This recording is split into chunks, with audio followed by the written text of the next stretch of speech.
Oui. Vas-y, mon Ben. Ça sera pas trop long cette semaine. Je vais commencer avec Post Canada. Est-ce que tu as entendu ce qui s'est passé avec Post Canada cette semaine?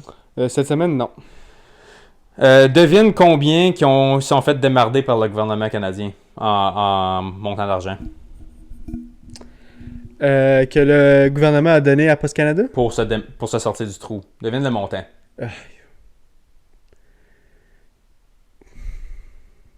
800 millions. T'es quand même proche. 1 milliard.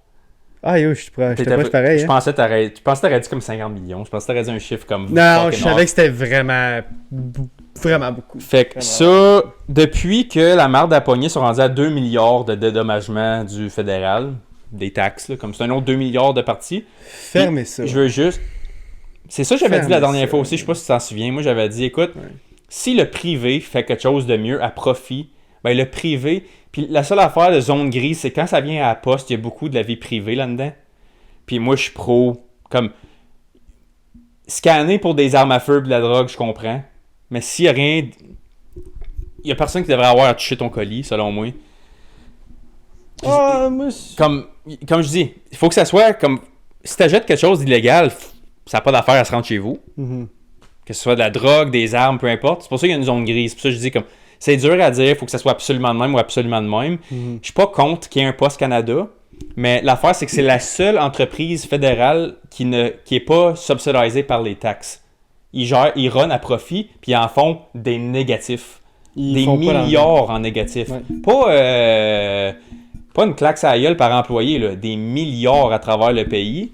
Puis pourtant, le service est relativement pas pire dans la plupart des cas. Comme moi, j'ai jamais eu une situation avec Post Canada dans ma vie. Tout a super bien été dans ma vie jusqu'à date avec ce service-là. Mais c'est pas le meilleur non plus. C'est ça l'affaire. Mais là, tu vois des Amazon être comme, OK, oui, ils ont leurs problèmes parce qu'ils ont tellement plus de clients. Là, puis regarde comment vite qu'ils sont. Regarde FedEx, comment le tracking. Regarde UPS. Regarde, je sais pas qui d'autre, Purolator. Moi, tu sais quoi ma solution à ça? Ouais. Quand ça vient à la poste, ouvrez des postes, puis ouvrez des casiers pour tout le monde, puis le monde va chercher leur poste. Pourquoi on a encore des facteurs? Pourquoi qu'on a encore des facteurs? Si tu peux pas l'envoyer par courriel, la lettre, whatever, là, envoie-les. L'affaire, c'est que je comprends quand ça vient à comme, OK, mais je suis posé de le délivrer en main propre, ou je suis posé comme de délivrer. Mais ça devrait être un facteur, mettons, pour... On va dire qu'on parle du village d'Alfred, tu sais. Un facteur qui livre les colis qui a besoin d'une signature, qui a besoin de remis en main propre, t'en as un, that's it, payé par la Puis ça devrait être fait au fédéral, ça? Ou compagnie privée? Compagnie privée, je m'en fous. Quand ça arrive à ça, c'est que la charge serait pas minimale, mais il y aurait tellement pas beaucoup à payer que rendu là, on s'en fout. Puis penses-tu que... ça soit payé par la fédérale ou provinciale, on s'en fout. Penses-tu que les lettres du gouvernement, comme mettons CRA, tout ça, devrait être envoyé par un service provincial ou fédéral, ou encore là, ça serait correct au privé, selon toi?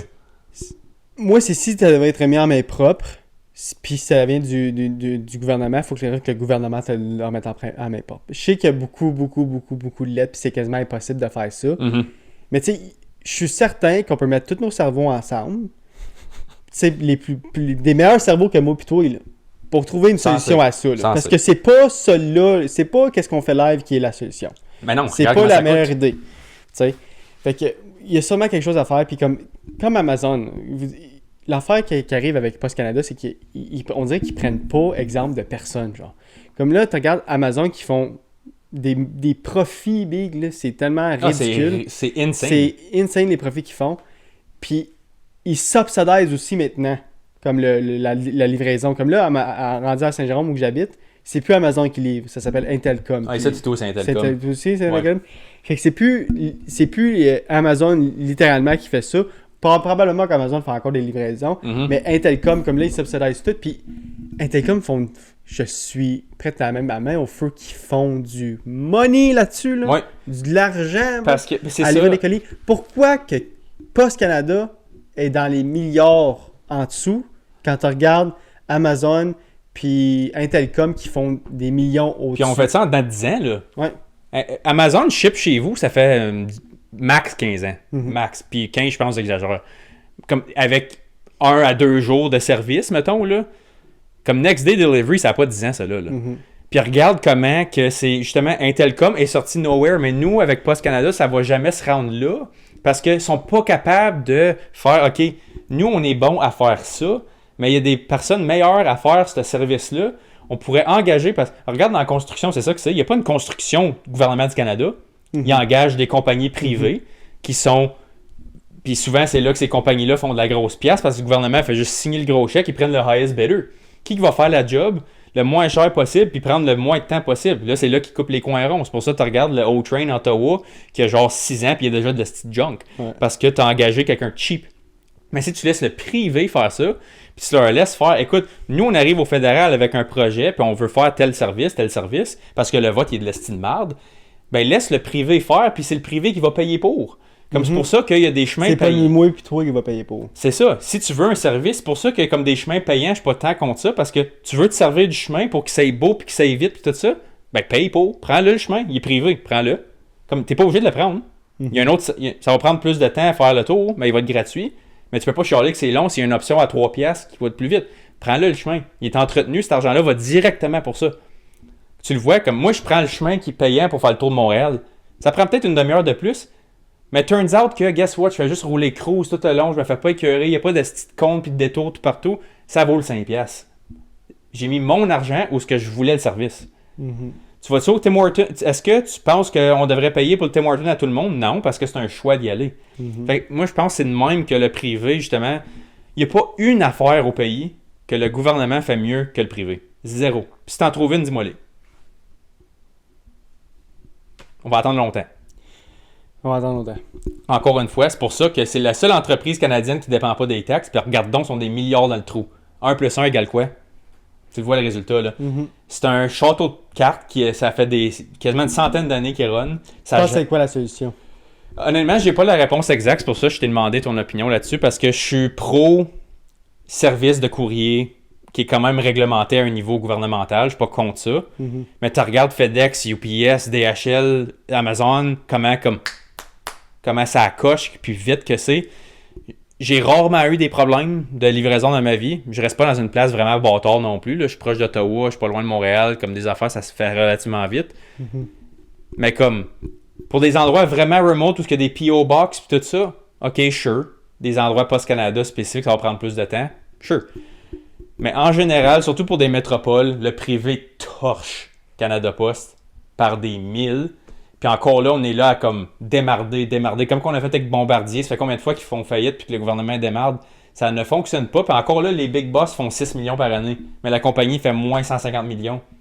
Fait que c'est quoi le problème? C'est-tu le monde qui gère ça? Ou c'est le gouvernement qui est démarde puis qui encourage ce comportement-là à chaque fois? Mais peut-être pas juste ça aussi. Il y a beaucoup de...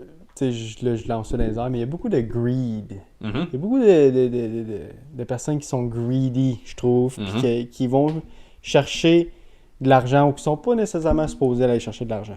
Le gouvernement. Parce qu'il n'y a pas de raison que ton CEO fait 6 millions puis que ta compagnie est 300 millions dans le trou.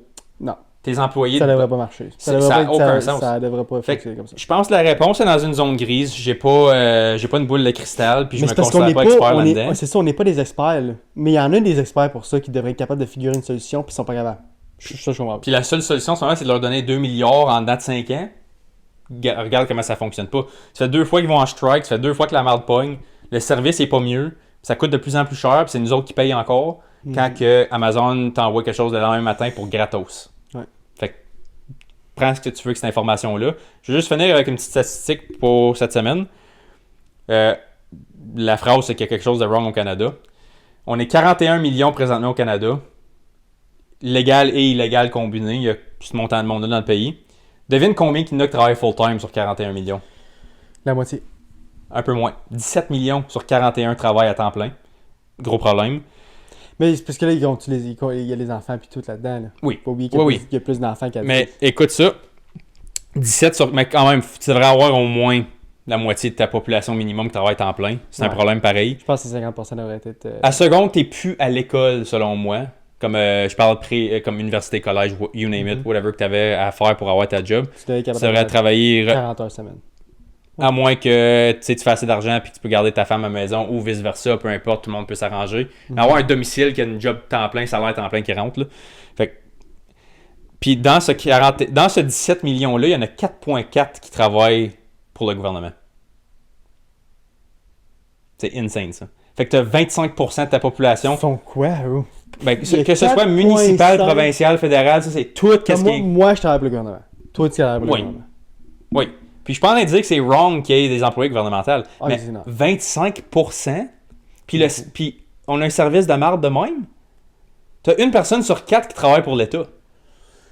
Puis écoute ça, dernière affaire. Ça veut dire qu'il y a seulement 13 millions de full-time sur 41 millions qui travaillent pour le secteur privé. 13 millions sur 41 travaillent pour le privé. C'est vraiment bas. On est dans les pays développés, on est dernière place en pourcentage by far. By far. Fait qu'en ce moment, c'est pour ça que... Est-ce que c'est là notre manque d'argent, tu penses, au Canada vient? Shocker. Ouais. Pourquoi tu penses qu'on paye autant de taxes? Parce qu'il y a trop de payeurs. Comme les gouvernements, c'est les taxes qui payent ce salaire-là. Ouais. Fait que c'est pour ça qu'on est taxé à moitié de notre salaire puis qu'il disparaît pour rien. Ça veut dire que 1 sur 3 Canadiens a un job temps plein. Puis le montant de jeunes qui travaillent, ça c'est jeunes, c'est considéré 14 à 18. Le pourcentage de jeunes qui travaillent à temps partiel diminue chaque année. Il y a de plus en plus de jeunes qui ne travaillent pas. Puis je sais pas c'est quoi son nom, mais celui qui est réputé comme étant le Canada's Top Economic Advisor dit que 45% du workforce pourrait être wipé out par AI dans le prochain 10 ans. Est-ce que tu penses que c'est une mauvaise chose ou une bonne chose? Côté gouvernement, probablement bonne, mais en même temps, j'aime pas que mon information soit gérée par un ordinateur, mais les humains le font comme de la marde live, so ça va être plus efficace, ça va être plus rapide, ça va être plus honnête. On peut-tu les blâmer? C'est ça la question. Ça peut pas les blâmer. Si ça coûte 90... OK, si c'est un AI, je paye encore 50% de taxes, là, on a un petit problème. Ouais. Mais si c'est fait par un AI, puis ça me coûte 12% de taxes, discussion à avoir rendu là. Si le service il est efficace, il est bon, puis il est honnête, puis ça me coûte moins, puis j'ai plus dans mes poches à la fin, je suis prêt à avoir une conversation ouverte, mais il va falloir que je la voie de mes propres yeux avant de donner une opinion. Exactement. Mais je suis pas contre le concept. Là. Fait que j'avais peut-être une dernière petite stat, je la trouve pas dans les prochaines 5 secondes, on va arrêter ça là. Ah oui, dernière petite nouvelle. Il y a un homme de 47 ans, non-citoyen, qui a agressé sexuellement une fille de 13 ans à multiples reprises. Ce gars-là a été released on bail à de sévères reprises, comme souvent. Reoffender. Puis là, ils sont en train de voter en opposition pour arrêter justement... Ça, on avait déjà parlé, là, qu'il y avait... Le gouvernement conservateur avait lancé un projet de loi pour les repeat offenders, que comme les bails, c'est fini. Mm-hmm. Fait que là, ils sont en train de repousser là-dessus parce que ça avait été voté majoritairement contre. Moi, je comprends pas pourquoi on est tellement civilisés, puis on est des humains tellement rendus haut niveau, comme si tu nous compares à des centaines d'années. L'information qu'on a, puis on donne encore du bail à quelqu'un qui a agressé sexuellement à quelqu'un d'autre. Je ne comprends pas un mineur, d'où qui vient, qui l'esti d'ortho qui laisse ça arriver. Qui dit... C'est qui au pluriel, là? Il a agressé sexuellement 4 personnes. Est-ce qu'il... Ça fait 6 fois qu'on le passe dans les derniers 2 ans. C'est ça. Puis les spécialistes disent qu'il va... C'est 90% de chances qu'il va le refaire. On va le release en bail. Ouais. C'est où, bro? Il est où le manque? Et où la cellule qui manque dans ta tête pour prendre cette décision-là?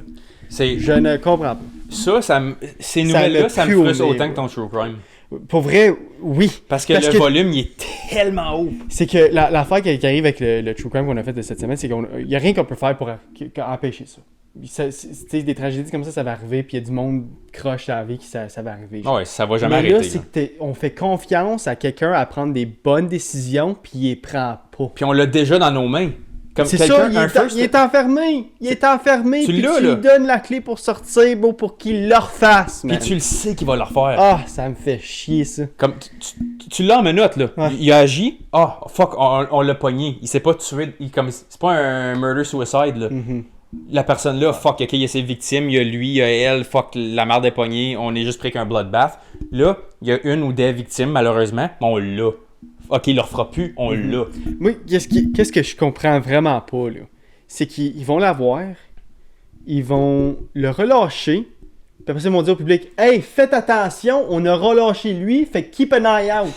Pourquoi, bro? Gardez-les, esti. Si vous pensez que c'est nécessaire de faire ce message-là, c'est parce que, guys, c'est nécessaire de le garder derrière les barres.